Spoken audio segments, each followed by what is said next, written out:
Okay, the time has come to thin out my begonias, my begonia seedlings. Yeah. Um, I have Barb's begonias over here. I have the ones that I collected, Amber's whiskey.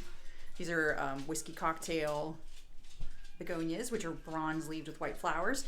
These begonias, since they're from Barb, I don't know their exact variety, but they do have pink flowers and regular like green leaves. But anyway, you can see that they definitely have developed their true leaves, but they are getting to the point where they are just bumping up against one another. So what I need or want to do is to try to get close to individual plants and transplant them here into a new flat. This is Burpee seedling soil, Miracle Grow seedling soil. This is Miracle Grow potting soil, so it's a little rougher, but closer to what they would be experiencing outside. Both have fertilizer, and here I've got individual spaces where each one of these plants can grow up to be just a little bigger. In the garden center, when you buy landscape begonias, which these kind of are the little smaller ones, they're usually in like cells that aren't a whole lot bigger than this.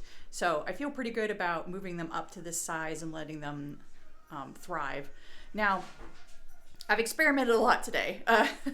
I bought this set on Amazon for pricking out plants, and soon found like this was the smallest little scoop they had, and that really didn't do great with the begonias. But the part that really was helpful was this particular tool, this side, which really honestly you could probably take, I don't know, a Sharpie cap or something else around that size around the house, and poke holes in one hole in each individual cell.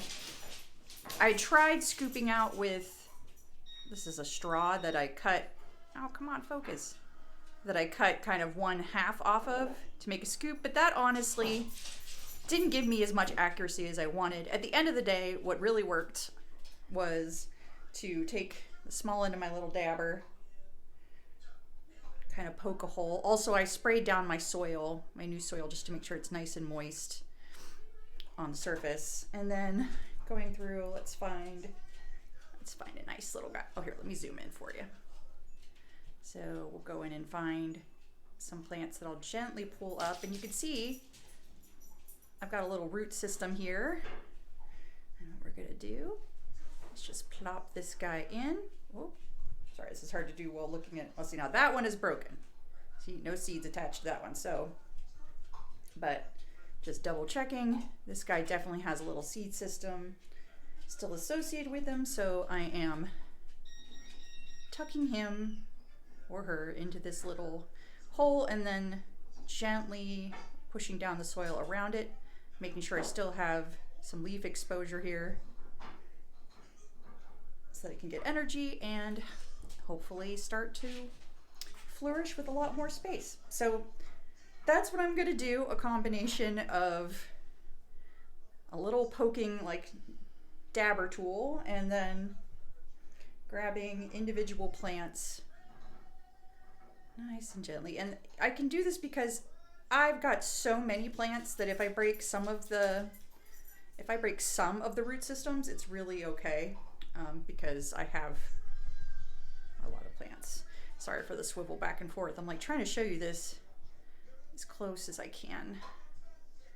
So making my little hole, boring a little hole in. Got a nice plant with roots. And just tucking it in.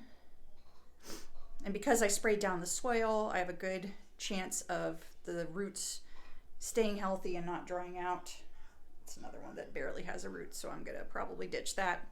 All right, and I'm gonna finish up everybody like that, and I'll show you the final product. Okay, so this is actually, I'd say about 2 days after I transplanted my begonias. We've got Barb's begonias, my whiskey cocktail that I collected, whiskey cocktail from seed, and the megawatt pink begonias over there. And so far, everybody's looking pretty healthy. I mean, why I didn't film right away because I kind of wanted to see if I transplanted them gently enough that they could stay green and healthy, and so far they look that way. So we'll just see. But just in case, I'm still keeping my flats of Barb's begonias and the whiskey cocktail that I collected because I still have a lot of backups. if I need them. But hopefully this will be enough. So 2 days later, all is looking good.